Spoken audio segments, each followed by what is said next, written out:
Okay, tell me your card system. Yeah, so I can at least be entertained by the two of you. Okay, tell me your card system. I don't hear anything. I do it on a Google Calendar, Okay, which you can do it in Command. It's just kind of how I started, and then so it's just works for your brain. progressed. Mhm. So I haven't taken the time to go through my Google Calendar and add everything to. I have a lot of days in Command though. So it would also just be figuring out what I don't have anything. But I have a Google Calendar, and usually Morning. I try to figure out like a Monday or something, like what birthday cards for the next week or two I want to do. And I usually try to knock out like a week or two in a day. But in the Google Calendar, I have the person's birthday, so that it resets and shows up every year. Their address is on there. Oh, that's a good idea.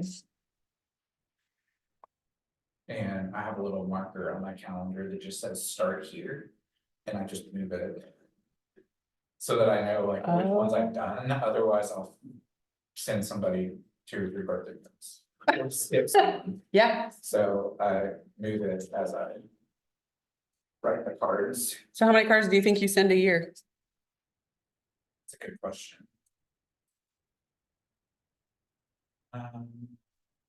Probably around 200 more.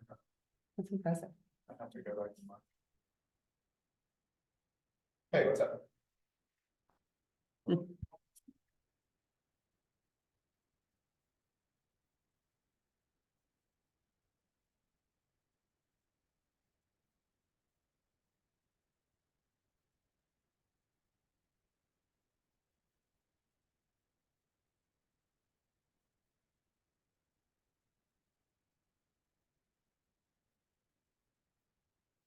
Anyway, she thought that it was a good idea if you could, if they were.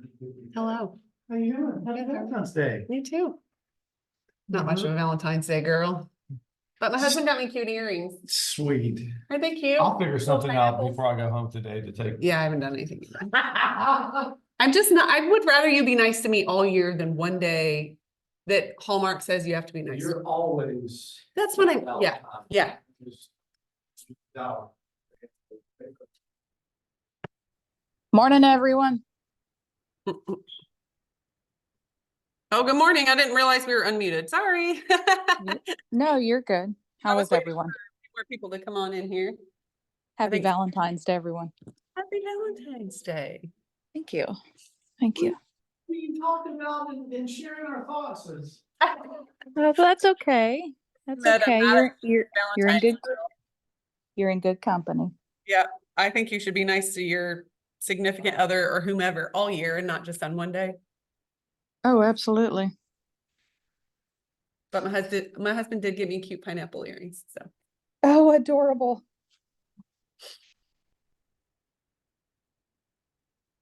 it's our last day for Ignite, Michael. Oh, yeah. So planning your future.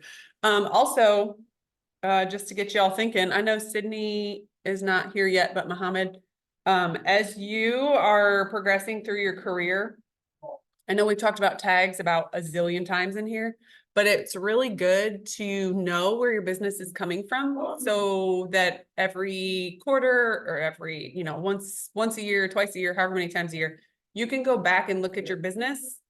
Especially in like months of January, February, where it's a little bit slower, you can go back and look at your business and say, okay, so 40% of my business came from open houses. I really need to focus on open houses. I have everything tagged. I know where my businesses come from, but I don't know the percentages. So that's something I'm going to do today is figure out what percentage of my business is coming from what source so that I can kind of double down on that source and get some more things going. So anyway, just a little thought for the day. Crystal, do you know that information about your business? What was the question, Cheyenne?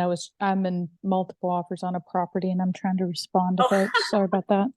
No, you're fine. Do you know what percentage of your business comes from what source? Like Yeah, so last year, 83% of my business came from repeat NSOI.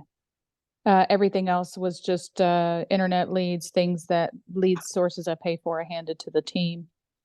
That's awesome. Do you know what percentage of your business comes from which source? Yeah, I'd have to go look it up, but we track Okay. everything in command. So what we do is we not only use lead source, but we break it down that we call it a listing lead. This lead came from that listing, Okay, And- yeah. right? Yeah, it's a So- subcategory. It's a really Yeah, good and way then to, under- on a macro level. Yeah, and so we use lead source macro level, and then under description, we'll get more granular and say 123 Main Street sign call. Yep. 123 Main Street, internet hit from realtor.com. Right. Right? So Right. we don't necessarily call that an internet lead. You because want that- to be more specific about Yeah, it, that right? lead came from that listing, no matter how it came Right. in. Right. Right? So then you can start to determine, okay, we're getting a lot of good leads from that particular neighborhood. Go farm that stuff. Yes. Yeah. Yes, Yeah. that's great. That's a good conversation. They were talking about it on Pivot Shift Ahead this morning about what percentage of your business comes from which source, and you really need to know that information. I know in my first year, 50% of my business came from Beaumont, which is the school I worked at. A lot of people like to boast the fact that 94% of their business comes from past clients, sphere, people that your Mets. That is not a good number to brag about. That means you're not lead generating. That means you're not putting outbound calls, outbound effort.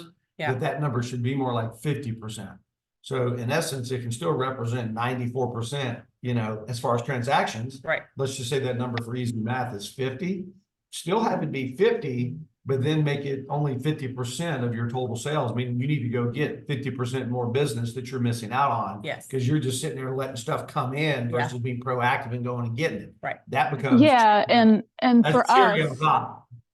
yeah, and for me, a lot of my business and time was spent focusing on the people that I just know so well. And so Oh, yeah, everything you else I do pretty that. much handed Yeah, to the like- team.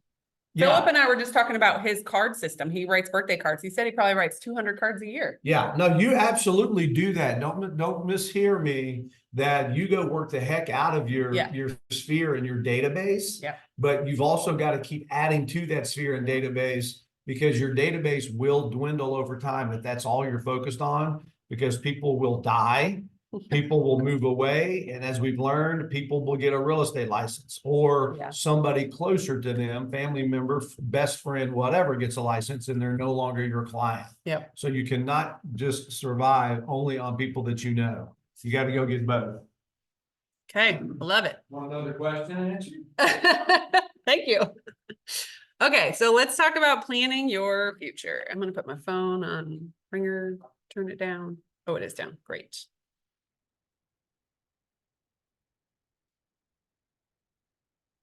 Okay. So we have talked about everything at this point. Hopefully you have seen it all, and if not, it is available to you on our app. Please pay attention to where it's at and use the app. Jeffrey spent lots of time and energy developing it, and it's amazing.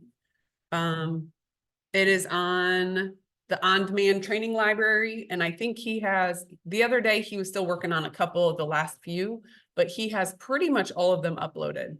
So if you need to go back and listen to those, go ahead and do that, especially the ones that were the first two that we talked about, the paperwork for buyer presentation and the seller presentation. Those were big. So if you need help filling paperwork out and you're not on a team or you're not in PC, that's a great place to go. Okay, so we're going to talk about setting your sights on a big future, having a smart money business, committing to the success system for life, planning for learning, designing your future plan, and then we're going to talk about recaps. So hopefully we'll be able to understand the importance of running a smart money business today. That's a really big part of running a business, because if you don't run a smart money business, you will quickly run out of business. And then the success systems are really important, because that's what will keep your business going for sure. Anybody have any great wins for today? Anything amazing that happened? And multiple offers. That's right, Crystal's in multiple offers. Good morning, Sydney. Sydney's here in the flesh today. Do you have any wonderful wins for the day? Well, I went to the dentist and said everything looks good. so- Clean bill of health at the dentist. Yes. That is a win. I love it. Okay, great. Well. So this quote says, how you think matters. How you think in the beginning really matters. So anybody have any thoughts on this quote? And what stands out to you? Since you two have probably not taken bold, I have only been to the very first lesson, otherwise I have not. I would highly More. recommend, I'm sure that we will offer bold again this year. I would highly recommend you go because mindset is like 90% of it. And 90 mindset is a big portion of this business because how you think does matter. So yeah, mindset is a big deal. So let's talk about it. Throughout Ignite, we've talked about the importance of mindset because mindset does matter. So not just today, but and not just during Ignite. It matters every single day. Sometimes your mindset turns to doubt, disappointment, or fear, and these are the times to be aware of and quickly correct. It is within your control. You are the only person who can control how you think. You control your mindset. Your mindset does not control you. So let's think about where you are compared to where you were at the beginning of Ignite. So where is your head? Where's your mindset? Do you feel aligned with your heart? You know, one thing that I tell a lot of new agents or people thinking about coming to our brokerage is that your values need to align with the brokerage that you are joining. So for me, it was really important that I can do what I like. I want to be a really successful agent, but I also want to be a really successful parent and spouse. So my focus is more on, I mean, it's not, I don't know. My number one priority is my family. So I wanted to be part of a brokerage that had that same value because that's where my heart is. And that's one of the reasons I joined this brokerage because everybody's pretty family oriented around here. They want you to be successful in your business, but they also like life happens and there's a lot of support for that. So that's one thing that is really important. And that's, are you aligned with your heart makes me think about that. Your heart and your values. Are you ready to take action and have a successful day? So we have talked a lot about affirmations and things that you need to say to yourself every day. So pick an affirmation. That's actually part of bold also. Like pick an affirmation that makes you feel like you're ready to take on the day and say it to yourself every morning. Say it out loud. Stand up. Have you ever seen Grey's Anatomy? They do the superhero pose. Have you guys ever seen that? Maybe Crystal might know what I'm talking about. So in Grey's Anatomy, there's a surgeon who does the superhero pose before every surgery. And it's all about her mindset. She's about to perform brain surgery. So it's kind of important that she has a good mindset. And she stands there like this for about 30 seconds and takes a couple deep breaths until she's ready to like do it. And it sounds silly, right? But it's the same idea. She is getting her mindset ready to perform a life-saving surgery on people. I'm trying to think which character that is. It's Amelia. I've seen. Oh my gosh, it's amazing. I need to find that clip somewhere. Yeah, it's amazing. I would highly recommend it. So you don't have to do the superhero pose, but it does like make you feel a little empowered. So, but you do need to have some kind of affirmation that you're saying to yourself every day to help your mindset get ready. All right.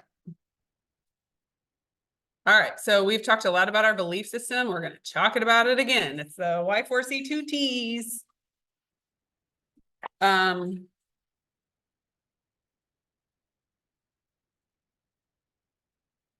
Oh, one thing I didn't say on the last slide was I mean, the affirmations are really important, but also having that accountability partner is also a big part of it, because then you have someone you have to report to. And you can say that your affirmation to your accountability partner every morning when you call them and say, this is my affirmation, this is my goal for the day, this is what I did yesterday, and this is a script I want to run. It can be a real quick 10-minute thing, but I would highly recommend getting an accountability partner.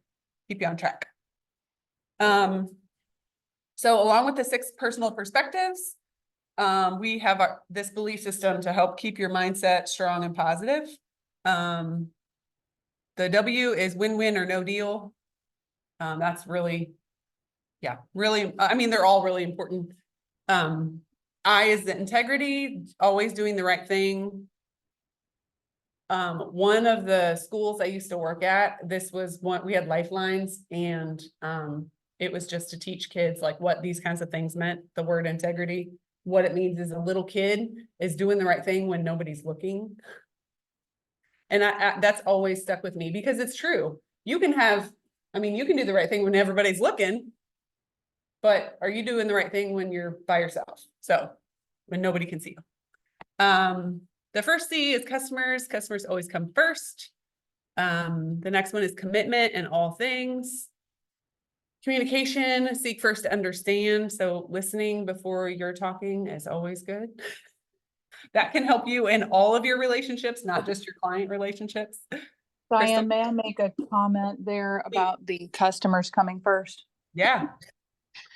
I agree with that, but the further I get into my career, I am learning the value of setting boundaries, because if you set the boundary early on that you have no boundary, they will envelop your life. At 10 o'clock at night, not acceptable. It has to be so crucial. But I just discovered, and my daughter, she runs the back end for a mega team, the Ken Carey team for KW up in Indianapolis, where her and her husband live. And it's amazing. She has to keep her boss, which is the rainmaker for the group, she has to keep them with their boundaries, because what happens in their team with 300 plus transactions a year, they start to shove everything off on my daughter. And while there's part of that is her job description, it's helped her help them understand that, look, we all have a cutoff time. And my daughter has probably been the most instrumental person in helping me understand that you got to put your phone in personal mode after a certain time at night, quit responding to the calls. Part of this business and being in control of your time is you being in control of your time, not always bowing down because they want to talk. Because what I've discovered, to her point, is that same problem at 11 o'clock at night, it's not going to get fixed probably by 7 in the morning. So at some point, set boundaries early on, let folks know, look, I love you. I'm here to help you, but I also have a life. We value family time. We don't take phones to the dinner table, because if you teach people how to treat you. Yep. 100% agree. I have been big on boundaries since I first started, because I do have 3 kids and my husband is gone a lot and I can't always be working. So I tell my clients up front, I don't answer my phone after 8 o'clock. If you need somebody at 10 o'clock at night, you probably need the police, not me, or a fire department, because there's nothing that is going to change from 10 o'clock at night to 8 o'clock the next morning. So my phone goes on do not disturb actually every night. But I took a mega lead conversion class with Anna Kruger, and it was amazing, by the way, if you need to hone in on some of those conversion skills. And she said, you know, not only do you need to tell your clients up front what your hours are, but tell them, like, from 9 to 12 every day, I am lead generating. I am trying to find you a house. I'm trying to find you seller or buyers for your house. I'm doing these things, and I cannot talk to you at that point. Like, these are my hours for you, 12 to whatever. And she said, leave that in your voicemail, that your hours are 12 to 4 or 12 to 7, whatever they are. But then people know when to call you back, and they're not guessing. Is it too early? Is it too late? And yeah, I thought that was a really good way to set those boundaries immediately, right off the bat. Okay, so we're on the fourth C, creativity, ideas before results. Teamwork, together everyone achieves more. It's very true, especially when you're in the middle of a deal. Like I said yesterday, play nice with others. Trust starts with honesty, equity, opportunities for all, and success results through people. So, those are our value belief systems. And actually, that's a really good thing to put in your listing or buyer presentation. So people know that those things are important to you and our company. They want to see that they can trust you. And if they don't know you and they don't have anything to go on and you don't put anything about this in your presentation, they might, yeah. So, revisit your value proposition. So we've checked our mindset and now let's go back to the original value proposition. We've spent nearly 5,000 years on our daily success system, it feels like at this point. Communicating with your contacts, and now let's re-examine the value proposition you built in week 1. So think about what you said your value proposition was back in the day, when we first started Ignite, so like the second week of January. So think about what you said in there and now what you've learned and how you can change it a little bit to reflect who you truly are and the value that you bring and the benefit that your clients will have by working with you. Are you confident in sharing that value proposition with your clients? Saying, hey, this is who I am, this is who I stand for, and this is what I can bring you. If not, how can you make it a little bit easier to express? Anybody have any thoughts around that? Early on, I was fortunate enough in my career to work under 2 mega agents, and oddly enough, they both had said the same thing about me when I worked on their team. And then I had one of them actually put it in the form of a review, a Google review. So for a mega agent to sing my praises in the form of a Google review and put that in my pre-listing packet, that no one will work harder for you and to educate you on the process so that you fully understand what you're signing up for, has become my USP. That's awesome. I love that. Anybody else?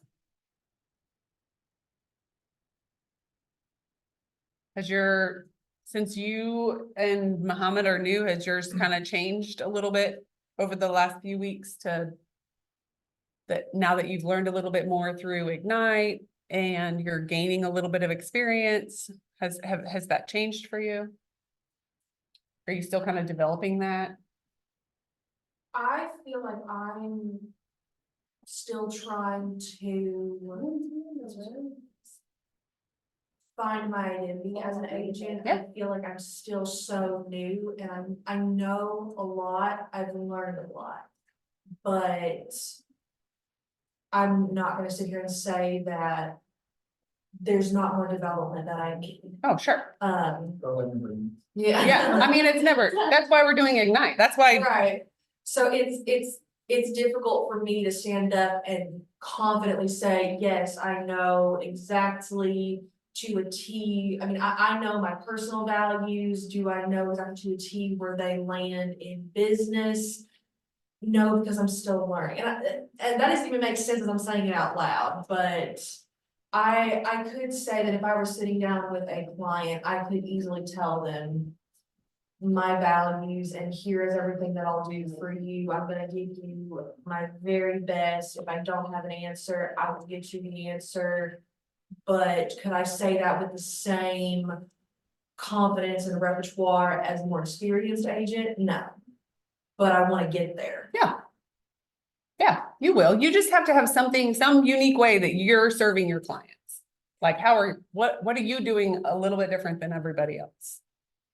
That's the whole point of your unique value proposition. That your approach is a little bit different than everybody else's. I don't really know if it's necessarily something unique, and maybe it's just how things have aligned for me. And of course, I've talked to you about and actually Crystal as well. My background is in dog training, dog behavior. I have a major background in the animal industry.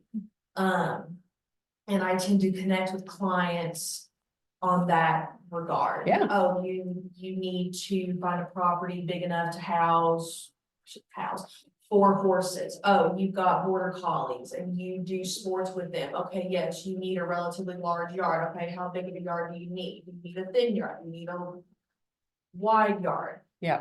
I've had some conversations like that, and in fact, one of my clients that I'm working with right now is a very close friend of mine, and she says straight up, we're not getting this house for me, we're getting it for Diesel, we're getting it for the dog. Yeah, And it's like, okay, all right. And I completely understand where she's coming from, and I get it. Yeah. So I don't know if that's what you're meaning, but. yeah, absolutely. Okay. That's part of it. Absolutely. Okay, great. All right, let's look back to session 1 again. And think about how you envisioned your big life. Do you remember what you wrote for your vision that day, or what you thought about for your big life, your future? Your goals? I'm trying to get my husband out of coaching. That's my big life. That's my. On Sunday, he's like, I quit. I'm gonna go live at the lake. And I'm like, you going by yourself or what? We can't go live at the lake yet. That's what we really want to do. But What when was the you're- question, Cheyenne? just thinking about your big life and your future and what your vision is for that.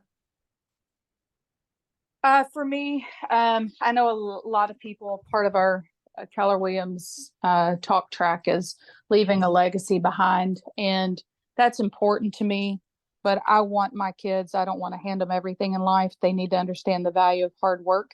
So I'm going to leave a little bit behind, but I've been very clear that you never see a Brinks security truck behind a hearse. So I intend to live my life. I intend to live my life to the very fullest while I'm here. And if there's anything left, you're welcome to it. But I plan on using every bit of energy, every bit of life in my body, every bit of resource to fund my best life. And I think that will inspire my children to go do that and recreate that magic for themselves. To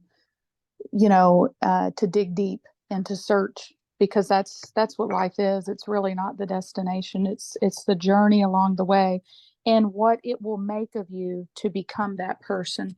So we find that we appreciate things more when we have to work for it.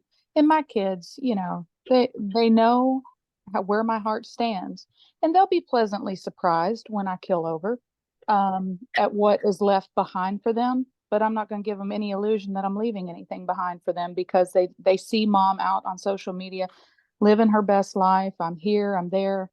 I'm off to another adventure in another country. And that's the very best gift that I can give them, is them seeing that I'm out doing for me. Absolutely. I think for me, like, I don't wanna have to say no to something that's important to me, or something that. Whether that's a charity or something that I would love to give. A good sum of money to, I don't wanna have to say no, or for that to be like. Ouch, that really hurt to Right. do that, or whatever, and I wanna be able to do that without it.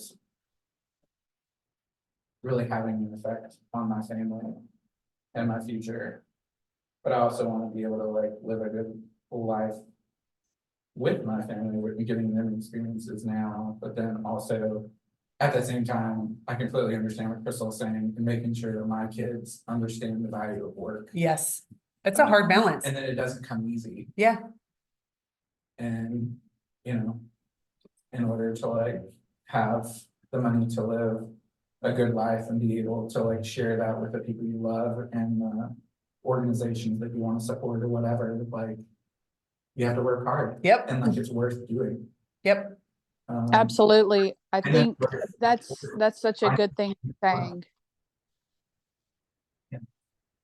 I mean, and not that, and I want them to understand too, that like, it's not all about money either, like, Right. if, you know, if that's not your goal in life. Like, find what you love. Yep. I Totally. once learned that, and it's such a true statement when you really ponder on it. Have you ever looked at something, and said, "Oh, I can't afford that"? Or, have you ever heard someone say, that's too expensive"? Well, no, it's not too expensive. It just means that you can't afford to buy it. You're just not there yet. So that if you shift your mentality just a couple of degrees, it's not too expensive. It's just that you can't afford it. It's just that you can't afford it. So it's amazing how when we really start to work on our self-talk and how we perceive the world and wealth, there's such a great Bible verse. What's the world? What is it if a man gains the world but loses his soul? If you lose who you are in the meantime and what's important to you, you've done yourself a great disservice. Yeah. And some of the most wonderful people, I mean, and this is the one thing with my own wealth, if we're quantifying it as money, one thing I'm discovering about myself is early on, it's like, oh, that's nice. That's shiny. I'd like to have that. Okay, I bought myself that. But then there's only so many of those experiences that bring true gratification. And then you start to examine and look outside of yourself and see what you can do to help other folks.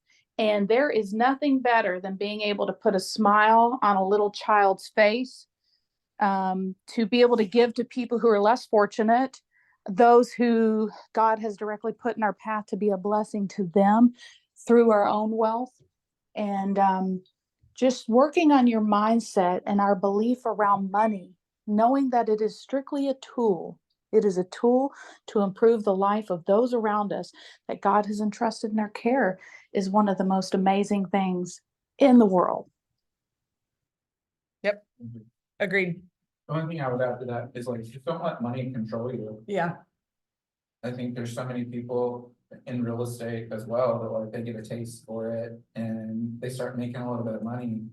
And they make bad decisions. Yeah. Poor investment decisions, or they go out and they buy the shiny new car. They're white Mercedes. Hey, now I remember that. I remember that in the day that the Red Bull truck hit that car. My world came tumbling down.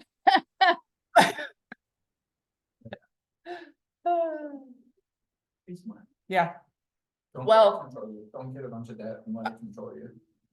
Well, yes. And also, like, if you're not good with money, you need to find someone who can help you be good with money, especially as an agent, because you get a giant check all at once. It's not, sourced out over months and months like typical jobs. And you have to be able to have some self-control and a good plan for your finances, which we're going to get into in a minute.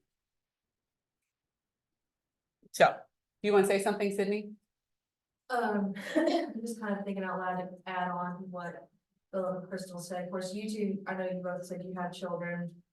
I do not. I have 2 dogs and 2 cats. And it's not necessarily that I can leave something behind for them necessarily, but I suppose something similar is if God forbid, and actually we're going through this right now, my eldest dog, we're gonna have to take him to a neurologist because something's not right. And Crystal's saying, oh, I can't afford that right now. I've definitely had that thought 1,000 times over the past week.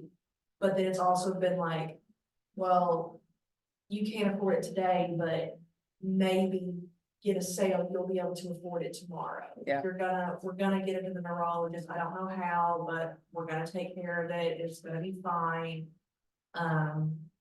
I just want to be able to, I don't wanna have enough money to where I can buy that white Mercedes. I don't know who we're picking on for the white Mercedes. It's like a real estate joke. It's Oh, just a okay. joke in general, Okay, like, well, I'm in on the joke now. so. okay, yeah. Uh, But I don't wanna have enough money to get the white Mercedes or the white Lexus. I wanna have enough money that, oh, Brahman, Vixen, Azula, Pippin, they need to go to the vet. Fine. Yep. I gotta pay $5,000 for a vet appointment, sure.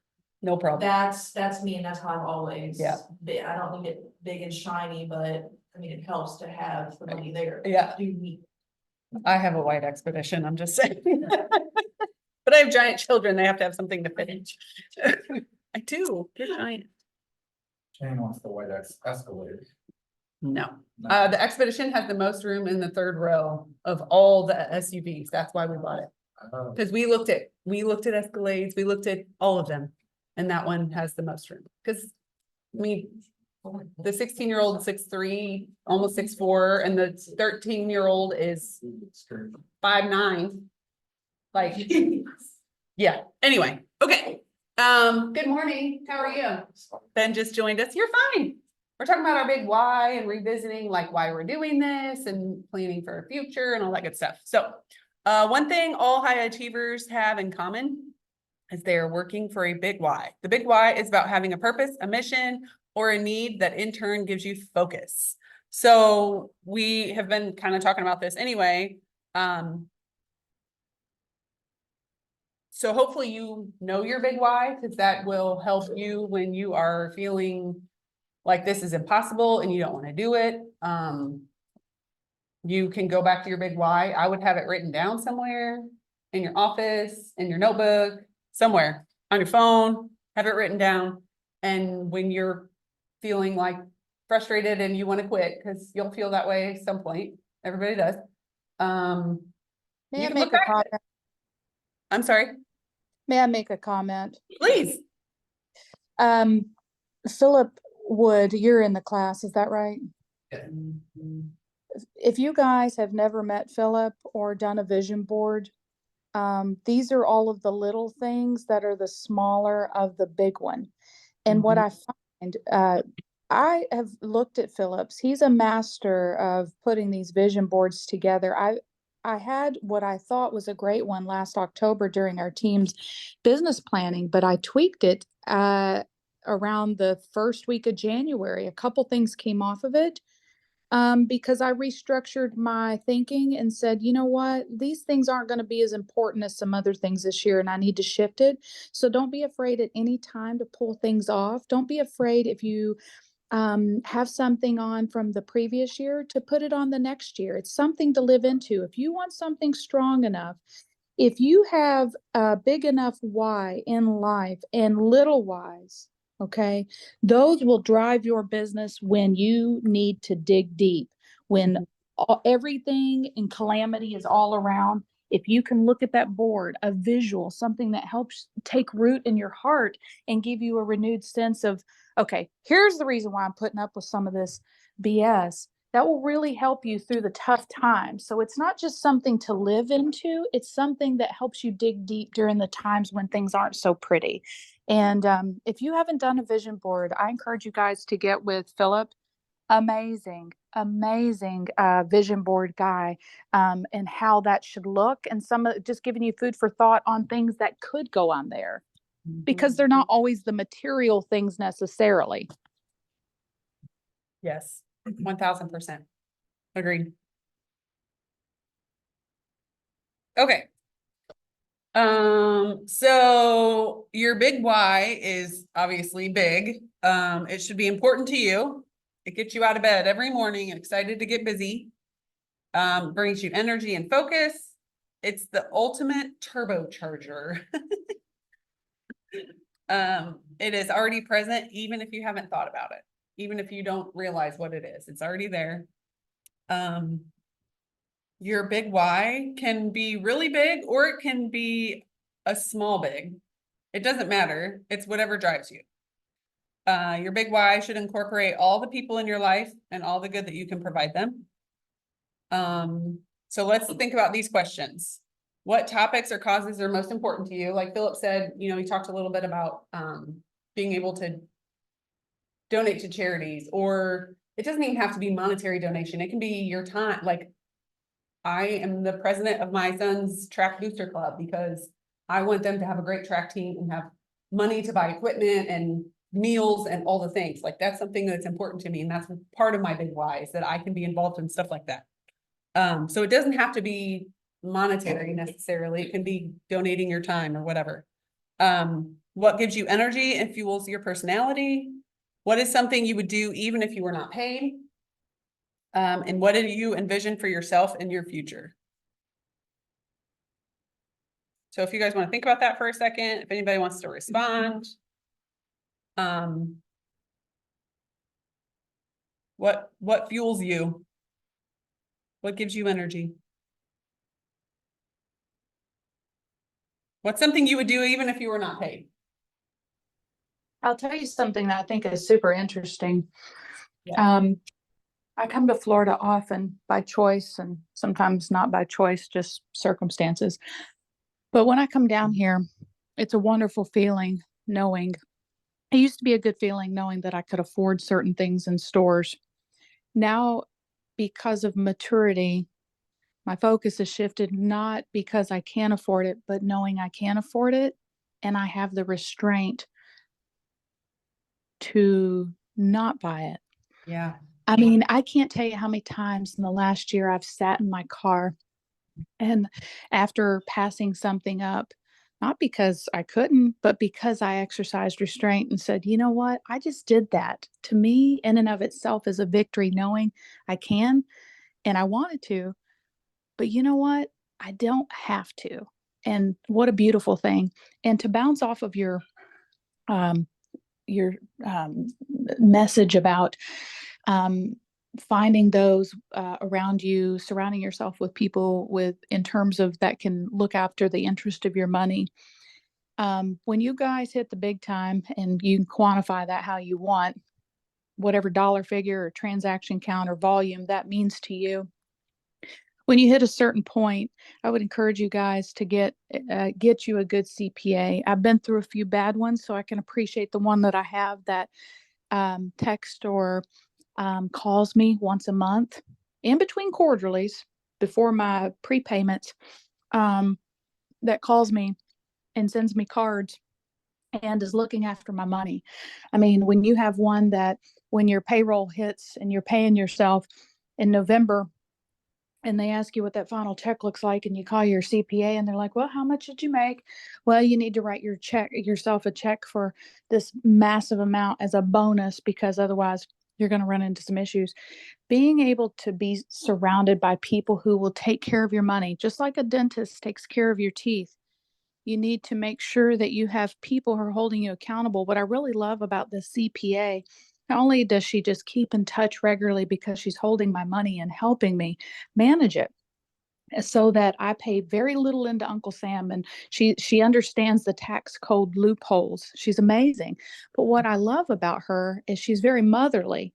And having lost my mother in my early 20s and being motherly to others, I can appreciate when she says to me, hey, I noticed this came through on QuickBooks. What's that all about? And I love that. Somebody that is telling me the hard truths, that is kind of like, bro, but I know I need to hear it. So a good money person, they are seriously just, their value is people who will look after your money, just like people look after your health, just like people look after your dogs when you're out of town. You can't put a price tag on that. People who are looking after your wealth. Yep. Who's your accountant? Yeah. Who's your person? Now tell us. Lindy Carnes, she's in the blue building, downtown Lexington, Blue and Co. She's amazing. Say her She's name like again. Lindy, so it's Melinda, but her name is Lindy on her business card. Lindy, Lindy Karnes, Lindy Carnes, out of Blue and Co. out of the Blue Building, downtown Lexington, and she's the CPA Myrna of the world. I love it. Awesome. Thank you for that. Okay, your big why should power your big life. A great aspect of a big why is it helps you say yes to what's important and no, to Crystal's point, to the things that aren't part of your big why. So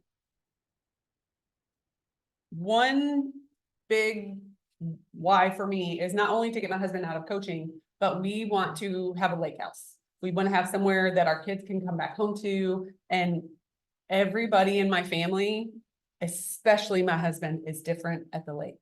He is relaxed, he's happy, he's not grumpy and yelling at people. Like, he is, I'm not kidding. And our friends, we went with our friends this summer for just a quick weekend, and they were like, oh my gosh, Keith is different at the lake. I'm like, I know. So that's really one of our big whys, is we want to be able to have a house on the lake and have the boat there and and have people come and hang out and stay and whatever. Which lake? We really like Cumberland, but we're open to other lakes.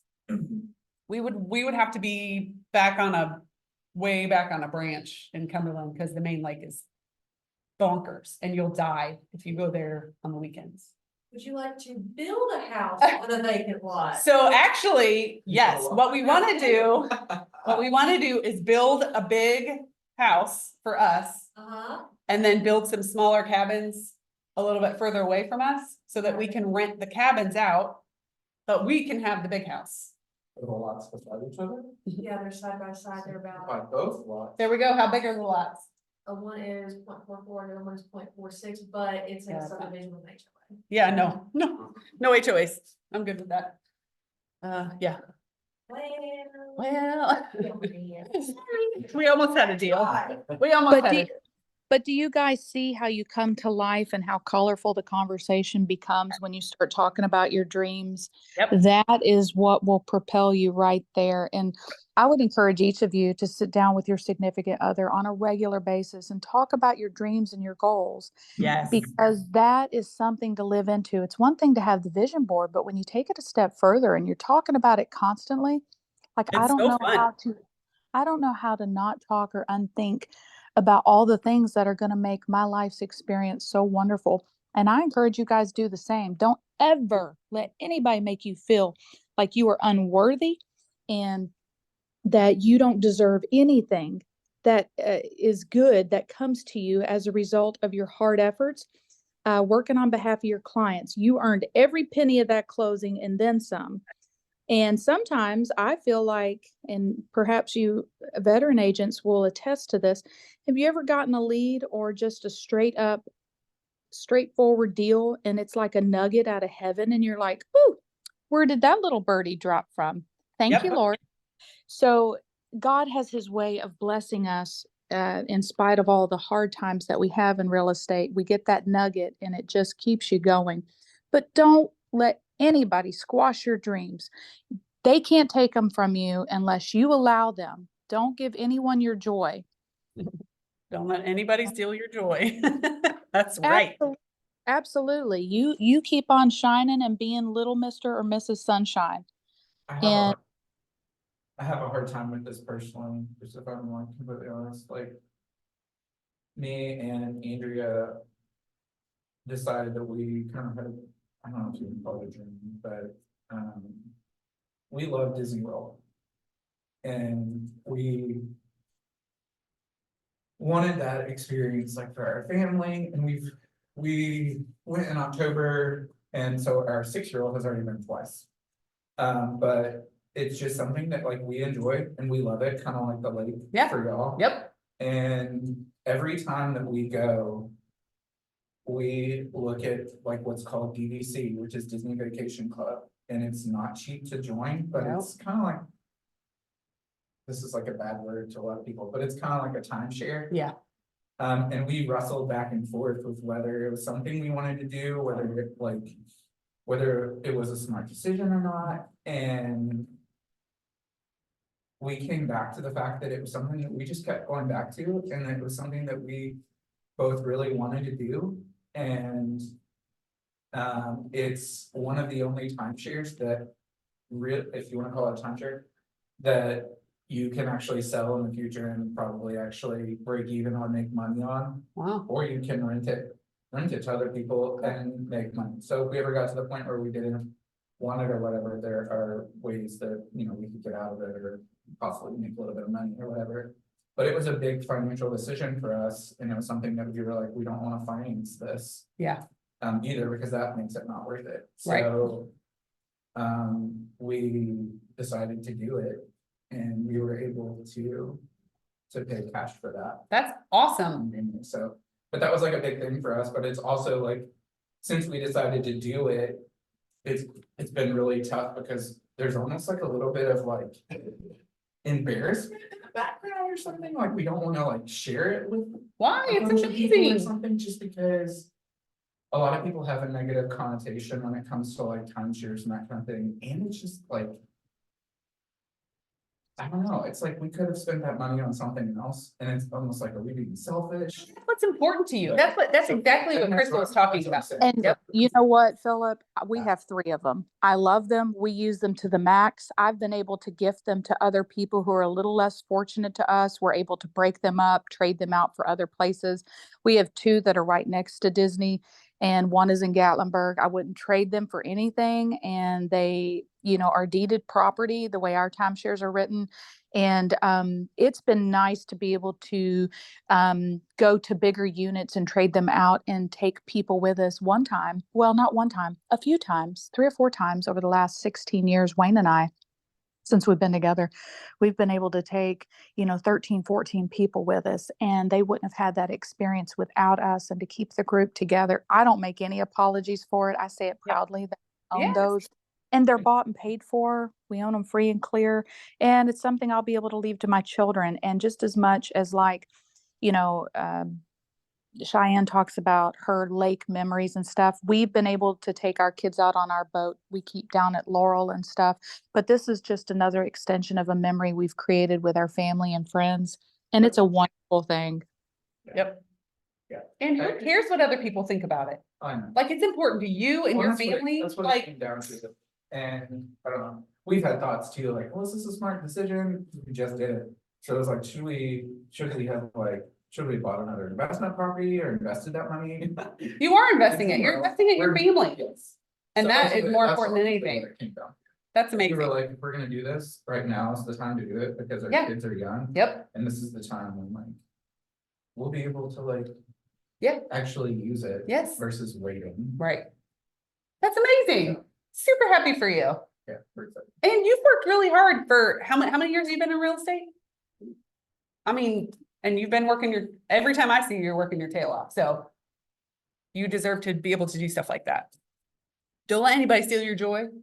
I'm not a Disney person, but I'm super happy for it, like, who, you know what I mean? But it doesn't matter because it's not my life, like, you might not be a lake person. But you can still be happy for, you know, anyway.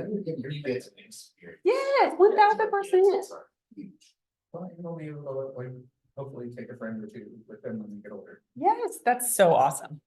That's amazing. It's nice to, you know, I'm almost at 3 years, but it's nice to see, you know, a few years down the road that your big whys starting to happen, like things like that.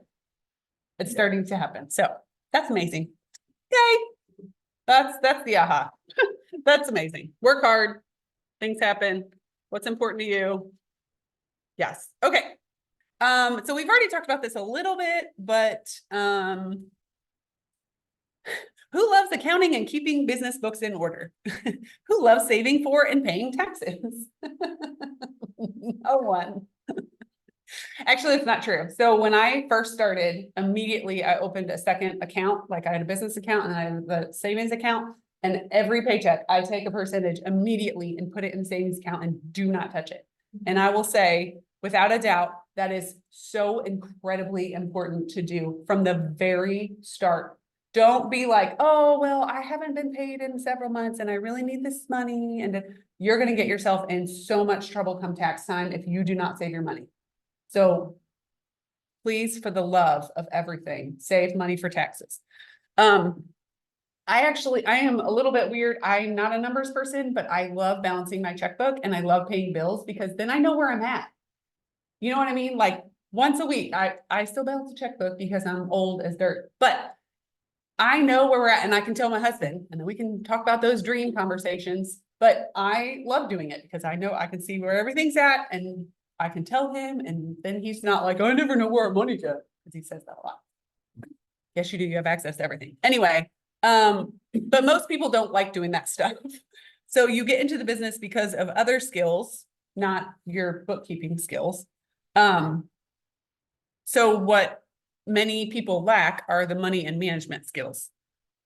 So let's talk about some financial knowledge, and you don't have to be a tax person. You hire a tax person. This is a piece of leverage that I wholeheartely believe in. Like, leverage is a big deal when you're in this business, but this piece especially is big. You are going to get paid for all the diligent work that you do to help buyers and sellers transact in the business, because that is what we are here for, is to get paid, and develop a business, right? So the 6 core competencies of a business are lead generate, capture, and convert to appointments, present to buyers and sellers and get agreement, show buyers and sellers houses, write and negotiate contracts, coordinate the sale to closing, and manage the money. So I think the manage the money is a part that people often forget. So think about where your commission dollars go. They go to the other agent. If you're on the selling side, they go to the other agent, they go to your market center, they go to your business expenses, they go to taxes, and then you get to take some home after all that.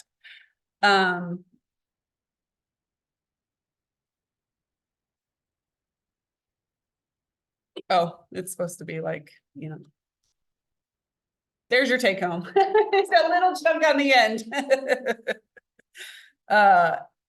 So as I said before, oh, they're saying it too. An important habit to start right now is always put money away for taxes first.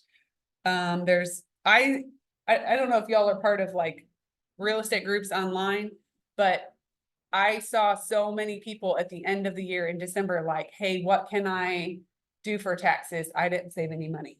What can I write off? What can I save? What, like, it's December, it's too late. You're in trouble. So always save money for taxes. So financially sound or unsound, let's look at an example. These are 2 different scenarios of a transaction closed by a solo agent. Her name's Jessica Campbell, where her share of the commission is $9,000. Do you really get $9,000? Okay. So in the $9,000 commission Jessica receives, profit or income revenue. It's income. That's why it's called GCI, or gross commission income. Profit is what's left over to grow your business. So there's a difference between income and profit. Profit's what's left over to grow your business, save for taxes, and fund your personal lifestyle. It's important to know the difference between income and profit. So if you look at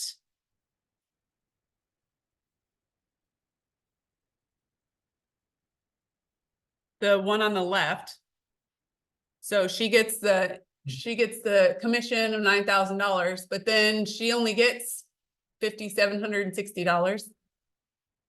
Anybody know why? Taxes. Splits. Taxes and splits. Yep. Well, actually, not even taxes. That's just her split. Oh, I guess it depends on how she has her business set up. Yes, it does depend. It seems like a little more than, she must be at like 30%. No, that's not 30%. Anyway, but that's why she only has, you know, a little under 6,000, is because the market center takes their fees before anything else is done. And then out of what she gets, she has to pay for, she has to save for her business and save for taxes. So it's up to you what you save for taxes. I would have a conversation with the CPA about what percentage you need to save for taxes. Also, I mean, I know Mohammed and Sydney, you're probably young, but you still need to think about retirement. So are you chunking the money that you're saving? Are you saving for tax and retirement? Are you only saving for taxes? Like, you need to have a plan for whatever you're doing. So out of her $5,700, she still has to save for tax and business. So let's look at the other side where she has she gets a $5,700 commission check after the brokerage takes their part. And then she put $1,700 in her business bank account, and she has $4,000 in her personal bank account. Out of that $4,000, she saves tax money. And she's left with almost $2,500. I know. So I had a scenario once where I had helped the buyers on the buy side while I was also going to sell their house. They asked, I screwed it up, but they ended up looking for other agents because they knew what I charged, because I told them up front. And I screwed up because I didn't get the listing signed at the same time I got the buying side signed, the buyer agent agreement. Anyway, what it came down to was they found an agent who was going to do it for 1.5%. And I was just like, you know what? Let him have it, because I'm getting 0.5%. If I do it for 1.5%, basically I'm getting 1/3 of that until you hit your cap. Because the brokerage is taking 25% of it. And then we take out 35% for tax and retirement. So by the time you're left with, and plus any marketing or anything you do, you're left with about 1/3 of what you earn. And I was like, I'm gonna get 0.5% out of this. No, thank you. And this just kind of seals that deal. So in this scenario, Jessica is saving 40% of her income for taxes. This may be a high number, but it's best to check with the CPA, like I said, to determine the rate at which you should save for taxes. That is really high. But if she doesn't, I mean, it just depends on your personal situation. So I would always recommend talking to a CPA. Most agents receive little or no guidance on how to handle their first or any commission check, and end up in scenario 1 with no money left over to pay their taxes. They still need to fund a life. Incorporate these financially sound business practices into your business from the start with every transaction you close. Please open a business checking account and a business savings account, and do not touch the savings. Once you move money over for taxes, do not touch it. So, money is good for the good it can do. Now that we have a clear understanding of the importance of being financially sound, let me ask you, what is the purpose of business? It's to make money, right? I mean, we're here to help people too, but ultimately this is our job and we're in it to make money, just like everybody else. So with profit, you have money to do the good for your family and your community. So think about what good you will have your money create for you. Okay, let's explore the difference between income and profit and how the way you think of it can change the outcome of your business. If you've taken an accounting course, anybody? Like a real estate accounting course or just like a college accounting course? In general, an accounting course. Oh my gosh, really? Oh, that sounds horrible. But I was a business major, so. Oh, I guess I'm the only one who hasn't taken an accounting class. I couldn't pass it, no way. I can't even do time zone math. Anyway.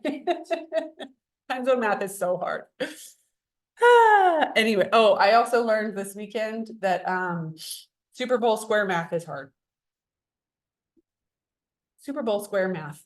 When you're making the Super Bowl square poster, it's really hard because you have to account for all the numbers, like all the people to fill in the squares, plus the numbers, plus which side is which. Yeah, anyway, math is hard. So you probably know the formula for commonly used you probably know the formula commonly used to calculate the profit of business is your income minus expenses equals profit, right? So how much money do I intend to have in the bank account at the end of the year? That's your profit. Your income is how many homes do I need to sell to achieve my profit goal? And your expenses is how can I minimize my expenses to maximize my net income? So while the formula to calculate profit is important, it is not the model we use to set and track our profit goals each month, quarter, or year. Instead, we ask ourselves the questions we just talked about. Whoops. I didn't mean to go on already. Let's go back.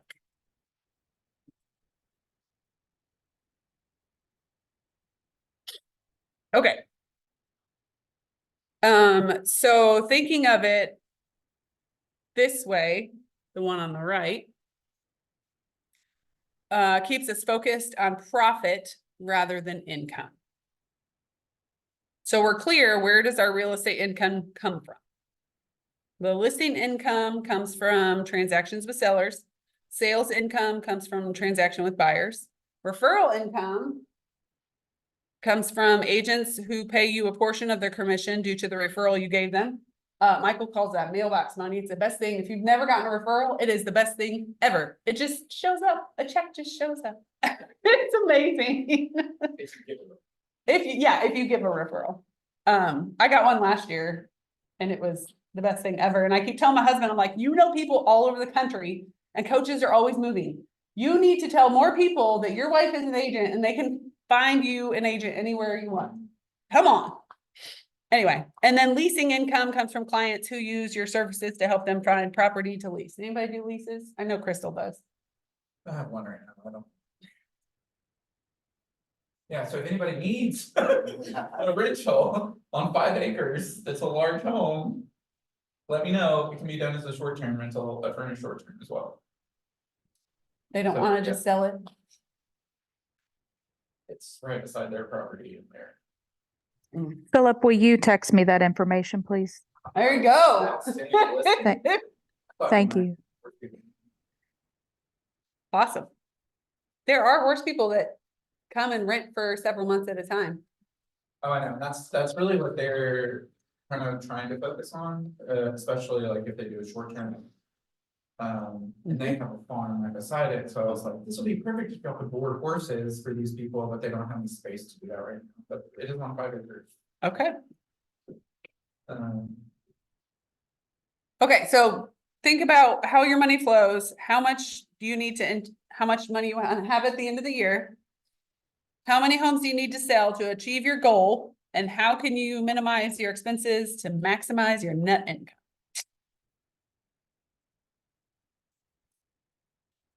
All right.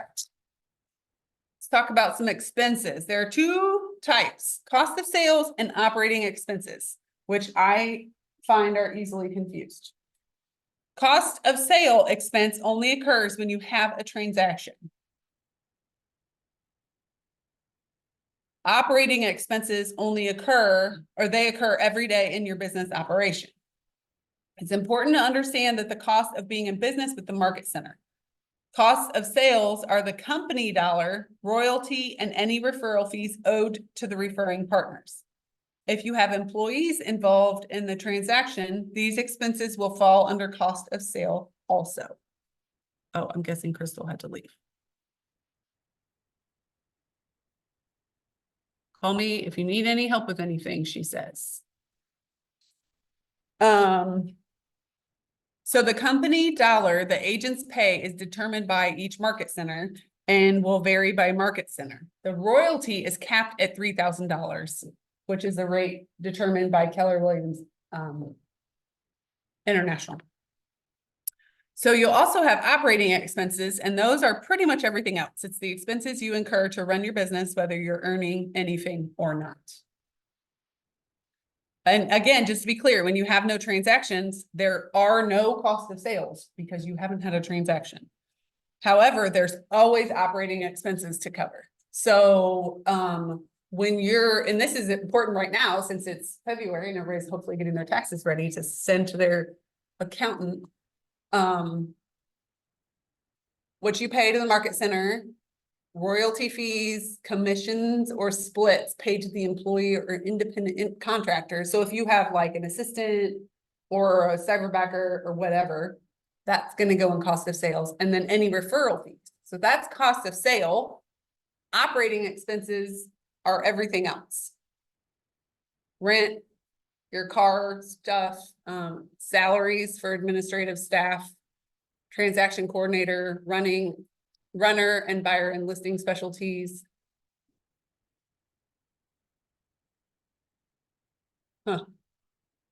Insurance, professional services, marketing and advertising, equipment and supplies, and education. So like, we went to Bold last year, you can write that off. Because it's education. Yeah. Events could also go under operating costs. Yeah, there's a ton of things that can go under operating costs. And if you're not already, you need to be keeping a list of what your expenses are. A detailed list, not just a box of receipts. Your CPA will hate you if you just give them a box of receipts. And you can do it in many different ways, and whatever works for your brain is fine. I use a spreadsheet, like an Excel spreadsheet or a Google Sheet spreadsheet. And I have month by month, like what my expenses are, and then I have my mileage on the other side. But you need to find some way to keep track of it. Because you do not want to get to December and be like, oh, I haven't tracked anything this year. I guess I should go back. And it's miserable. Set a date with yourself once a week, once every 2 weeks, whatever, and update your expenses. It will save you so much time at the end. Okay, best practices. This list is a great way to put yourself on a path that will ensure your financial well-being. One of our Y4C2, nope, one of the other things is our mission and vision is business is worth having. And if your business is not profitable, it's probably not worth having. You may be able to check off the first item on this list, given your experience now in determining your big why. So let's go through the list and we'll talk about why each is important. Gain clarity on your big why and plan for your future. That will fuel you on days that are hard. It will keep you going. And it's why you're in business, right? Set your personal and business budgets. If you have not, I know I've said this before, but one great way to do this once a year, or more often if you need it, is to go to Keller Williams Connect online. It's Command Connect online, and look for Gene Rivers Business Planning Clinic. And he will take you through all the exercises that you need to do to figure out how much money you need to make. And that will help you set your personal and your business budgets. It's Business Planning Clinic. It's amazing. It's long, but it's totally worth it. Open an additional bank account for taxes, expenses, and other savings like we talked about. You should have a business-only checking and savings. Download and use the MREA chart of accounts. Everybody should have that book, I hope. You can purchase or download tax accounting software. You should hire a CPA or someone to help you with your business expenses. Set dates and calculate and pay your estimated taxes, which is something your CPA can help you with. And you might not need to do that the first year. That's a conversation to have with your CPA, and tell him tell them what your plan for the year is and what you think that you will make. And they can kind of gauge what your estimated taxes should be. And what you can do to save more money on taxes. And then prepare your future. Insurance, savings, investments, and all the things.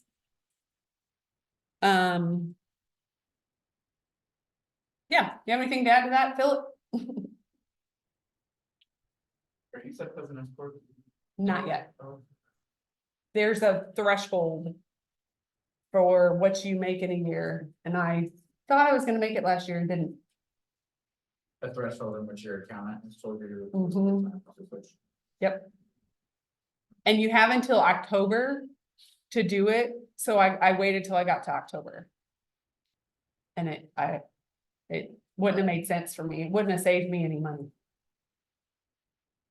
Well, I mean, one thing that I do that I think is worth it, and it's up to the individual, so like, I'm set up as an escort, but you don't have to be set up as an escort to do this, but, I use a payroll service. Yeah. And I pay myself every month, and so then I am having taxes pulled out. Of at least the paychecks, I mean, depending on your tax situation, and Yes. you may end up having to pay more, like you're pulling out. Your paycheck every month, but that gives you like kind of a set salary that you're paying yourself, in which taxes are coming out every time. It's like getting paid if you had a salary somewhere else. And so if anybody wants to know of like a good payroll service, to use, I can help you out. I think I paid about $70 a month.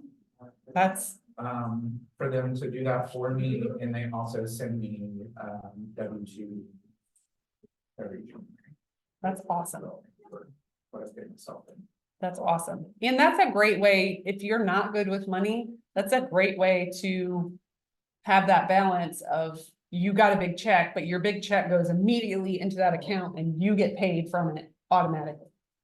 So that's a good way to balance it, but you have to have enough money in there to do it. And you can, I mean, like with the payroll service that I use, because our income fluctuates. Yeah, absolutely. So, I mean, if you're to the point where you can say, I'm just gonna pay myself this amount every month, I'm not gonna change it. That's my salary, you can do that. Yep. Or, you know, if you've got a little bit of ebb and flow with what you're making, like you can adjust the amount every month. Like you can go into the payroll portal and adjust it to how much you want to Yep. pay yourself that month. That's awesome. Yeah, so if you have any questions about payroll services, Phil can help you because he does it for his business. We use a guy named Brooks Bailey as our accountant. He's out of Georgetown. It's called Bluegrass Bean Counter. And we started with him because when we moved here, it's just complicated when you move states and you have jobs in 2 states. And then we had a house in West Virginia that was a hot blazing mess, and there was stuff from that, and it was complicated. And we were like, plus my husband got a big check when he left Purdue because he got paid out for like 2 months of vacation pay. And we sold our house. Like, it was so complicated. We were like, we're just gonna have somebody else do our taxes this year. And we've stuck with him ever since. And it has really worked out for us. So I talk to him at least once a quarter. This is where we're at. This is where my business is at. What should I do? What, you know, whatever. And then if I have questions in the meantime, I just call him and he answers them. But I would highly recommend having someone that you can ask questions to, because you are not an accountant and you do not know all the laws. You will get yourself in trouble if you don't have somebody helping you. So, okay, think and act the wage you want before you earn it. Average is as average does. Good is as good does. And great is as great does. What do you What you do is who you become. Thank you. Words are hard. In order to have a smart money business, you need money, but you don't intend to make average money or good money. You expect great money to do great things and live your big life. So I like that. Okay, let's revisit your income goal you set for yourself early on. Did anybody do that? What is your income goal? Anybody have an income goal? Discussed for the first few sessions of the night, I'm working on those. Okay. It's not working. Well, why don't you do it real quick? Make one. What time is it? Okay, I have to leave it alone. Chiropractor appointment. We don't have that much left though. Okay, think about this for a minute. I want you to do it. Mohammed, have you done this? think I've written it down in my neck. I have looked at GCI. Yeah, I've done it with Michael. Great. Okay. Do you have something to write on? Did you do it? Yeah. Okay, everybody, Yeah. look at this for a minute. I have to use the restroom because it's too much talk. So you guys do that for a minute. I'll go back.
Okay.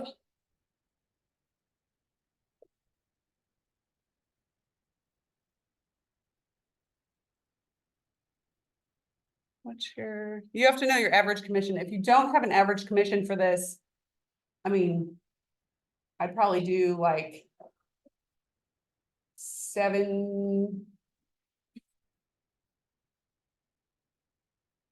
What are you laughing at? 7,000? What do you think average commission is? No, I did 35%. GCI. Oh. Yeah, it depends on what you, like, do you pay for leads or anything? I would not recommend paying for leads ever. I'll do it this one.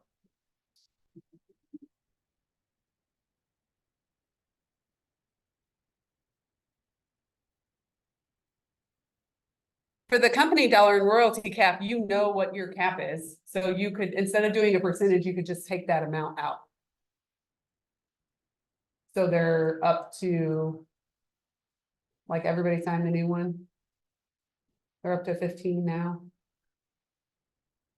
Or 18, depending on how you do your transaction fee.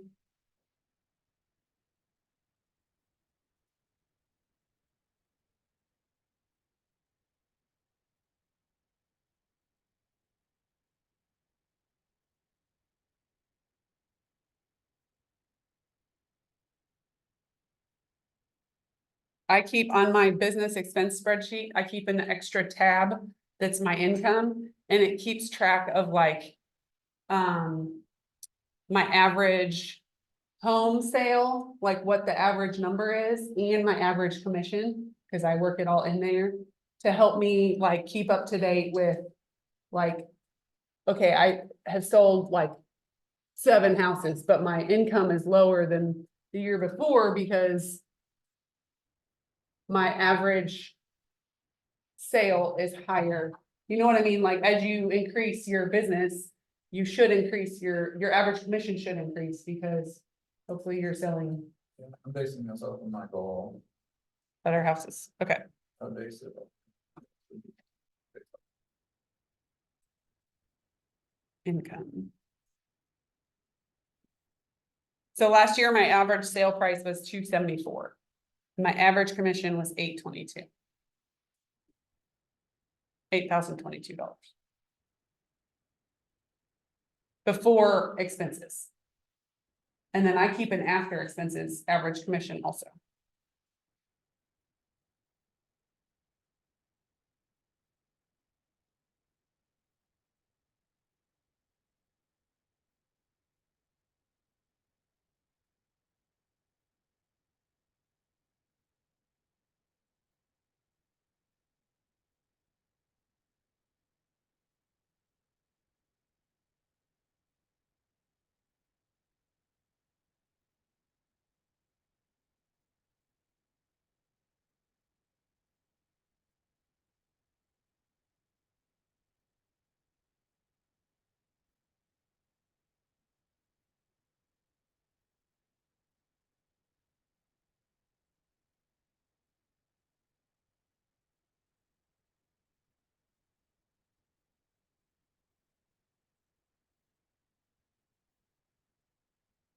This would be a good tab to have on your,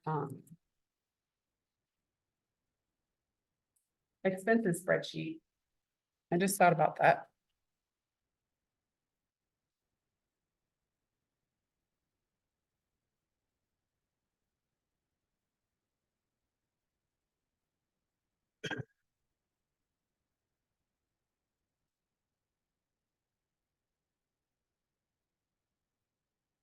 Anybody want to share their annual goal?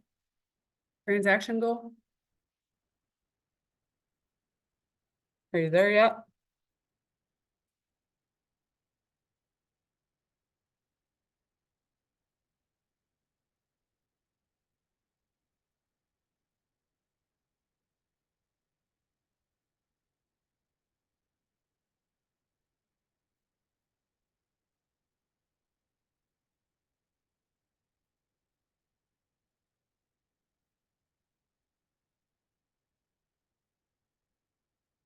Got mine. 21. Huh? Got it twice, so either I really screwed up really good both times or. And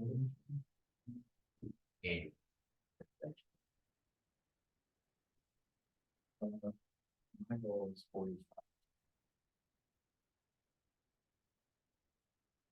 Awesome. I'm getting 45 too, but I don't think I'm getting something right, but.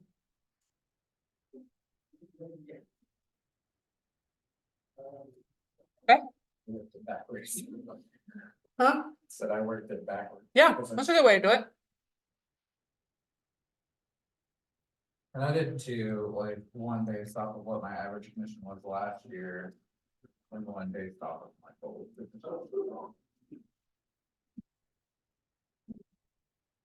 Okay. Anyway, this is how you work it. If you haven't done it, I would highly recommend you do it and keep it somewhere. So you can check in with yourself periodically. If you have an annual transaction goal, you can break it into months, so you know how many closings you need each month. You can also, if you know how many contacts you need to a close, you can break it down to how many calls you need to make a day. I think the average is like 130 contacts to a close. It used to be about 100. But it's increased over the last few months. So if you make 130 contacts a week, genuine contacts, then you should be able to have, theoretically, you should be able to have one closing a week. Or if you make 130 contacts every 2 weeks, you should theoretically be able to have one closing every 3 weeks or every 2 weeks. But that's where the thought process comes from, is that if you can break it down, your annual goal, your monthly goal, and then you can break down your call goal from there. Does that make sense to everybody? Okay, great.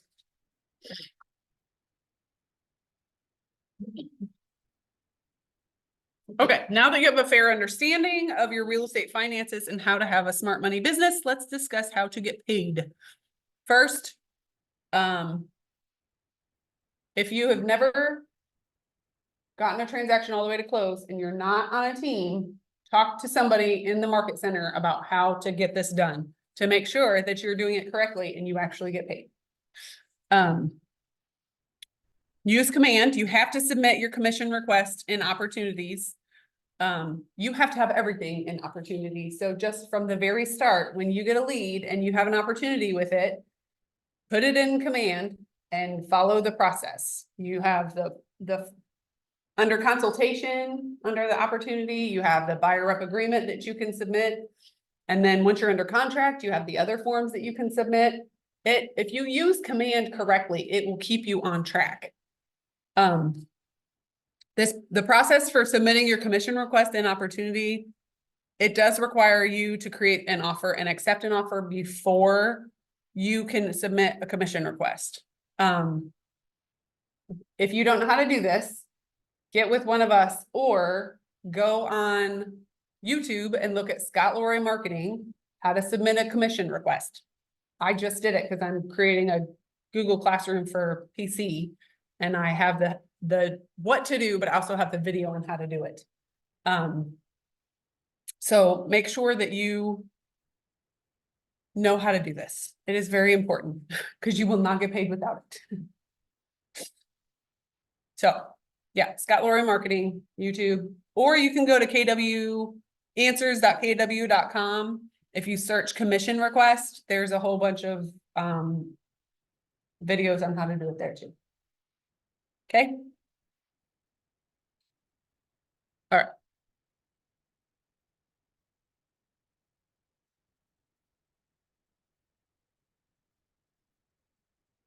Nope, that's it. Okay. Anybody have any questions?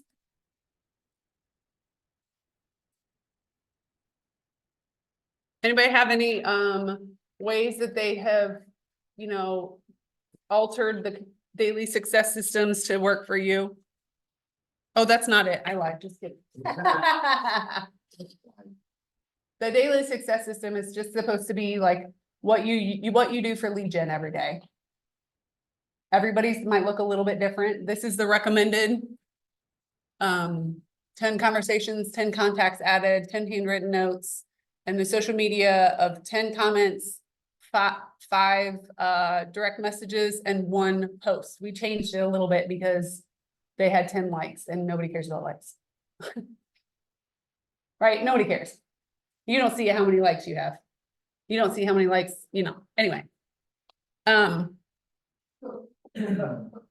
So anyway, yeah, that's the success system. We've talked a little bit about accountability throughout the whole thing, but no one succeeds alone. Gary Keller reminds us of that all the time. So let's talk about why accountability is important. It keeps your mindset focused and positive. It reminds you of your big why. It challenges you and makes you feel uncomfortable at times. And it is one of our 6 personal perspectives, is be accountable. So if you don't have an accountability partner, or you're not on a team that does that, I would highly recommend you get one. You can reach out to anybody in, you know, in our market center. You can get on our KW app and say, hey, does anybody need an accountability partner? You can get on the Facebook group Pivot Shift Ahead and say, hey, does anybody need an accountability partner? You can hire a coach. There's so many ways you can do it, but you need somebody to hold you accountable. And when you didn't do what you said you were going to do, they're going to say, why didn't you do that? And you're going to sit there and be uncomfortable for a minute, but it's good for you. Why didn't you do that? You know what my kid said to me last night? Mom, why didn't you sell a house so we can go on our Alaskan cruise? Mhm. All you have to do is sell $1 million house, Mom. That's all. Thank you, 9-year-old. But I mean, it's good for my family to try to keep me, even though I want to punch them. That's hard. $1 million lines, like how long the cruise you going on? They want to go on an Alaskan cruise. There's 5 of us. We have to have 2 rooms. It's about $15,000.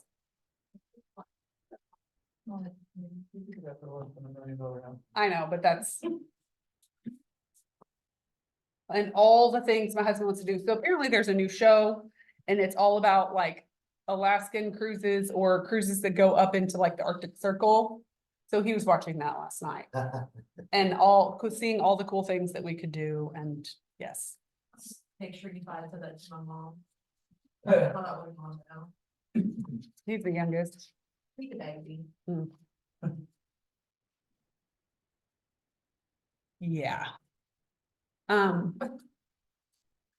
keep seeing videos about all these cruises that are having like all these issues, Oh, like all this water like flooding and like yeah. If you and all this want, stuff. I'm not scared of cruises. No, we've been on one, but no, okay, I love the ocean. I love water. But I've seen Titanic too many times. Yeah, you have. I have seen Titanic too many times. That whole submersible thing freaked me the hell out. Like, I'm not doing it. I've been on 2 cruises, but it's been a long time since I've been the last cruise I went on was 2011. Yeah, we haven't been on one since like 2009. I get seasick, so I took Duranzine every day. The last time, the first cruise I got sick, the second one, I took Duranzine every day. I was fine when we went, I mean, we went to the Caribbean, so we were fine, but if you're gonna go on an Alaskan cruise, I mean, the water's probably gonna be a lot rougher, so I'm a little concerned about that. 'Cause Now- I have 2 kids who get motion sickness, so, I've been sailing on the Great Lakes. oh, that'll make you sick. It started on Monday and then on Friday, I did not get sick until Wednesday. Oof. And yeah, we all had to take turns wearing those little wristband things. Yes, That was rough. And Yes. Eventually you get used to it. yeah. Okay, so find an accountability person. Another good way to keep yourself accountable is to write down what you do every day. And I know that sounds silly, but I have a notebook and I write down what calls I make and, or text or whatever I do that day. And then I put it on a calendar that says how many contacts I made that day. And if you look back and you see that I didn't do anything the last 2 weeks of December because I was dying, literally dying. There's a reason I haven't had a lot going on because I didn't do anything for those 2 weeks. And if you, typically your work shows up about 3 months later. Yeah, so I was gonna say, they'll talk about like the 90-day Mhm. period or whatever. Yep. It's completely true. So what you do now shows up in 90 days. So. Yeah, it's good, but it's good for me to go back and look like, okay, in December, I worked really hard the first 2 weeks and then the second 2 weeks, I didn't do anything. I couldn't even get out of bed for one of those weeks, so. Yeah, that's a good way to hold yourself, if you don't wanna have an actual partner, that's a good way to hold yourself accountable. Because then when your kid says, why haven't you told me anything about the house? You're like, well, I didn't do anything for 2 weeks in December, that's why. So, anyway, and the numbers don't lie. So when you write it down and you're staring at it in your face, you can't be like, well, I've been really busy. What have you been busy doing? You might have been busy, but you haven't been doing anything that matters. Because if you're not contacting clients or like making contact somehow, some type of interaction, what have you been busy doing? Anyway, okay. So when you're choosing an accountability partner for the future, choose a partner who is comfortable with being uncomfortable. And accountability isn't always comfortable, and your partner needs to be willing to make you uncomfortable and willing to sit in your discomfort. So when they say to you, they should be able to say to you, yesterday you said you were going to make 20 calls and you just told me you only made 5. So why didn't you do that? And they just sit and wait for your answer. So, but you have to have somebody that you're willing to be that honest with. Because if you're not going to be honest, there's 0 point. If you're not going to do it, there's 0, don't even waste their time. I had the worst accountability partner ever for Bold. Ever. That person was awkward and painful. And I am like, how are you helping people buy and sell houses? How is this even happening? I know it sounds awful, but it's fine. It's not an agent in this office. Actually, it's not even a KW agent. Mine fizzled too. And if I didn't call him, We should have. yeah, if I didn't call him, it never happened. Yeah, and I think that mine, I had very good involved, Good. and, we would. Do script plan and stuff, and she'd stop me right in the middle. Hold on, Good. and this is where, in a block, Yep. and I would say. Wow, but yeah, That's- that's what I want. That is helpful. Don't tell me it sounds good Yeah, if it yeah, doesn't. yeah. Tell me it sounds awkward and bumbly and I sound like I'm stumbling all over the place. Right. Tell me if you need somebody who's gonna be real honest with you. So, you can get a partner, you can get a coach, you can have me as your productivity coach. You can have a mentor, which everybody should have some kind of mentor or somebody in the office that you can go to and be like, How does this look? Remind me how this goes. Or if you're to that point in your business, you can hire a MAPS coach. I've heard they're wonderful and totally worth the money. Have you ever hired a MAPS coach, Philip? Okay, some people, it is very expensive. I mean, I can't bring myself to do it. It's like $800 a month. Yeah, For like a if you 30 include, minute call every week.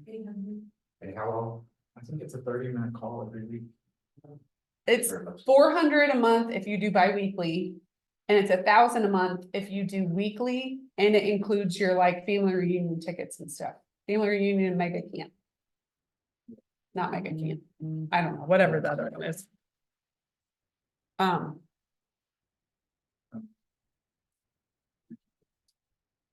So, but I mean, there's lots of ways to have accountability without spending $1,000 a I month. know a lot of people say that it's worth it. Yeah. But And that's, I mean, it's totally a personal choice. there's other coaching out there that Yes, get it for cheaper. yes, I mean, KW Maps coaching is supposed to be really good. Naive question here. sure. If you are, I guess the way I view it is, if you are a veteran agent, you probably already have a lot of referrals going on, probably already have your system down pat.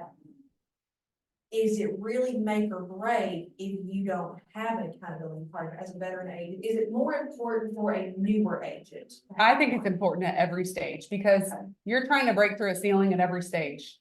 So in the beginning, you're trying to break through that, ceiling of What the heck am I doing? even like 5 to 10 transactions, you kind Yeah, of start to do that and then you get comfortable. And then you only do the work to have that many transactions. It probably depends on your goal somewhat, but Yes. also, yeah, it's. After you get into it and, for several years and you feel like you have a good. Pipeline or whatever, like I think it's also easy for a lot of agents to get complacent. Yes. And then they're like, okay, this is rolling fine. And then they kind of like stop. Yep. Other than What comes to sending them. a mailing out to their clients once a year or, Yep. whatever. And a coach just pushes you along to make sure that you're like staying consistent. And your Yep. business is staying where you want it or growing or whatever your goals are. Yep. And just because you have a system doesn't mean it's the best system. So you should always be looking at your systems and tweaking them to make it work better for you. And the MAPS coaches, they have, in order to be a coach, you have to have a certain level of production. Mhm. In order to be in coaching, you have to have a certain level of production. you- Yeah, you can't be in mass coaching if you're under whatever. There's a couple for clients who you coach though, I think you have to have sold 60 or 70 units in a year. And then there's some other things too. So they know what they're talking about. They're not just Yeah. like Joe Schmo off the street saying, I'm gonna be a life coach. And they, Everybody's seen I those mean, videos. and when you go into MAPS coaching, from what I've been told, and they like do an assessment on you and your business in order to match you with The right like, coach. a coach that would work well with you. Yes. And where you're at in your business to go to like kind of where you want to go. Yep. So like. If you want to grow a if you wanna team. be a team Yep. Or whatever, yeah. There's also, I know this sounds silly, but if you, for certain personalities, like if you have ADD and you really struggle to focus on things, there's actually a MAPS coach that works with people that have ADD. Which is amazing because it takes all kinds of kinds, right? So, yeah. Anyway, so there's also some tools to help you be accountable. The 411 schedules your priorities and your yearly goals and your monthly goals and your weekly goals. There are a lot of really good videos on how to do a 411. If you have not watched them, I highly recommend you search out and look for them and do them.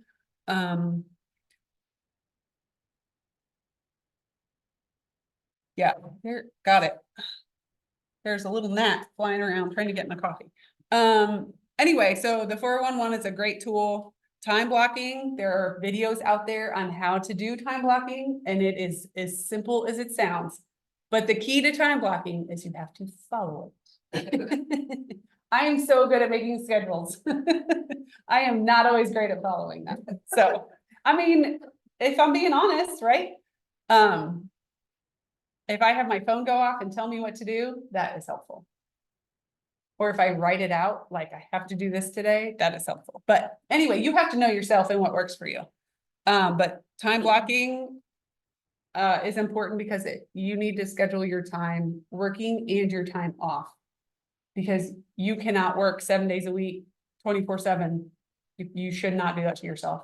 It is not healthy for you, your life, your family, anybody. Don't do that. You also need to schedule your time for lead gen and lead follow-up. 1000%. And then the book, The One Thing, is really great. It helps keep you focused on your big why, which is your one thing. And every day you have a one thing. What is the one thing I have to get done today? Everything else is a distraction until your one thing is done. I have to get a listing today. Everything else is a distraction until I get that listing. So,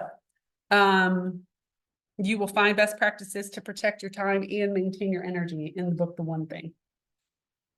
And that's where, when I was talking earlier about what, I think you missed it, and I don't know if you were here either. So one thing they were talking about on the call I listen to every morning, the Pivot Shift Ahead call, they were talking about your lead sources and where your business came from last year. Like what percentage of your business came from which source last year. So like my first year that I sold houses, 50% of my transactions came from working at Beaumont Middle School, because that's who I did business with. So it's really important to know your lead sources, and when you're thinking that you don't have a lot going on, you don't have a lot in the pipeline, you can double down on those. Like I also get a lot of business from open houses. So that's why I love open houses and I try to do them regularly. So if I'm down in my business, open houses is one of the fastest ways to get business. No, they're not for everyone, but they're one of the fastest ways to get business. So anyway, The One Thing takes you through some exercises like that to help you stick to your one thing. So think about what accountability you will use going forward. It can be a system that works for you. It has to work for you or you're not going to do it. So. You also need to have a plan for learning. And if you took BOLD, you had like a whole year-long plan for learning. You want to be learning based always, you always want to be learning based, but there are many paths of learning. You can learn more about your local market and previewing homes. So you're an expert on the inventory. You should learn about this. You have been learning about your market already. So what else would you add to this list to knowing your market? Days on market, new construction, codes. What's going on in your town? What's being built? What community events are going on? How the sports teams are doing, since this town lives and breathes by the Wildcats. Yeah, that's knowing your market also. Attending events is a great way to do it. To be learning based, family reunion, mega agent camp. Family reunion is in a week and a half. Are you going? Yay. You're going? Yes. Yes. That'll be fun. I'm excited. Yeah. I'm a little sad that my husband can't go because usually when he does big work trips like that, I try to go with him. Good point. Oh, fun. Good. Who's- She's gonna be like board. She can just chill by the pool, right? Cold. It's not, it's Vegas. It's not that one. I've been to Vegas once and it was a horrible disaster. We decided we had to move to Kentucky while we were there. The second day, my husband got a call from his boss and he said, I'm moving to Kentucky. You have 24 hours to decide if you're going with. It was currently 44. And But it's also like, 5 days, 60. it's like 6 in the morning. 63? It better be warmer than that one before I get there. Listen, I'm gonna live my own little la la land. It's not No, gonna be warm enough to get in like an outdoor pool. I don't know, they may get into the pool, so. It's in Vegas, some might have an indoor heated wing. this is garbage. Why do we do this in February then? I mean, That should be a different. over the 63 next, there. like, week and a half, over the next week and a half, the highest temperature I see is 69. This is garbage. I'm not going anymore. I quit. I'm not, I'm just kidding. You're like, canceling it. I canceled. Trip canceled. I thought I was gonna get to lay in the sun. That's like the perfect temperature. I mean, I don't I need a little bit warmer. really. I like the pool. love, I don't need to get in the pool. I just want to lay by the pool. I need sunshine. I need all the sunshine. Anyway, okay, anyway, there are a lot of things, ways to be learning based.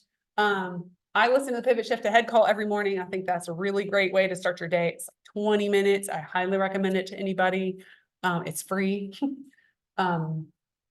Read books.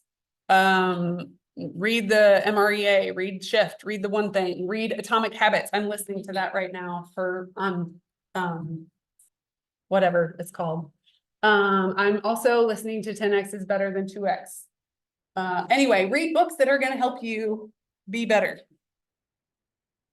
There's a lot of courses you can take. You can take 6 Personal Perspectives, Bold, Quantum Leap, Command Your Business. There's a 66-day challenge that Marty Miller puts out with Scott Lorry Marketing that helps you like be better at command. It's some small snippet about command that you can do every day, and it takes like 5-10 minutes. So that's a great way to be learning based. You can take finance classes, profitability, agent financials, business planning clinic, career visioning, sales skills. You can take no ceilings, train the presenter, customer experience, win-win negotiations, the color of real estate, unconscious bias, agent of distinction. I told you I took Mega Lead Conversion. That was a really great class. Highly recommend it. That was with Anna Kruger. And it was worth, it's a little bit pricey, but it was worth the money for me. I want to take Mega Listing Conversion next. That teaches you really like, I really want to go focused on listings. So I'm going to take that one next. And if you want to take a class like that, if you go on KW Connect, there are little snippets that you can sign up for, or not KW Connect, it's KW, hold please.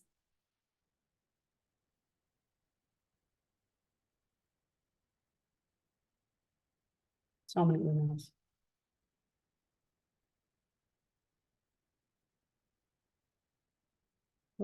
What's it called?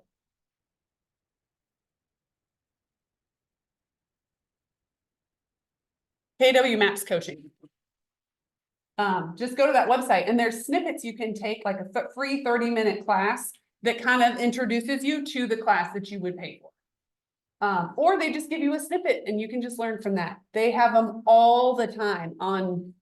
I listened to one about off-market properties the other day, like bank-owned properties and how easy it is to kind of get involved in that. I decided I was not interested in that, but it's good to, take classes and learn.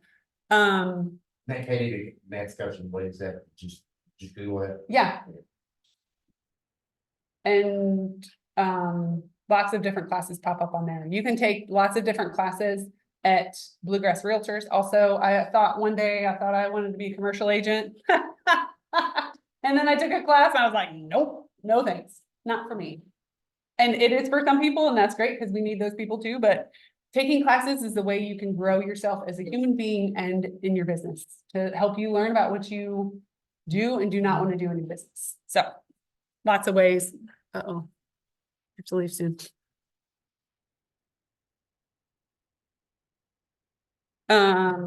Anyway, there's tons of ways to keep learning.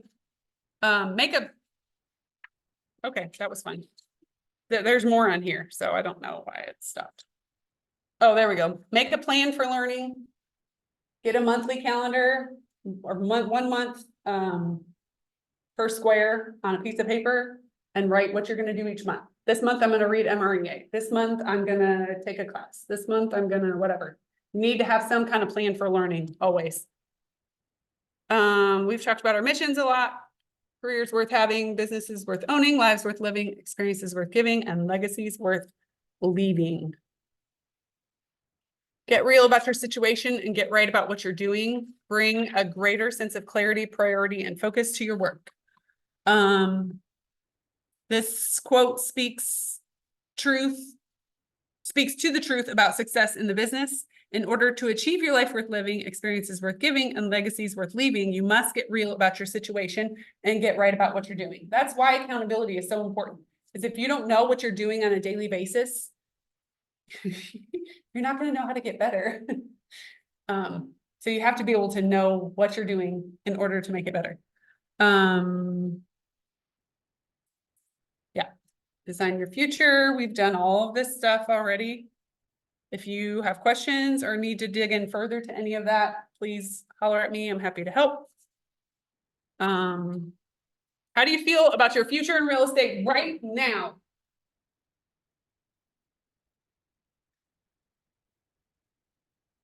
I feel great. I do. Some days I am like, oh my gosh, there's nothing happening right this second. I have a lot in the pipeline. I do have a house under contract, and we're going to look at other houses this weekend with another couple. But I have a lot happening soon. So I have a lot of good stuff in the pipeline, and that's why lead genning is so important, because just because they're not ready now doesn't mean they're not going to be ready in the future. And somebody somewhere says, well, I need to eat now, but I also need to eat in October.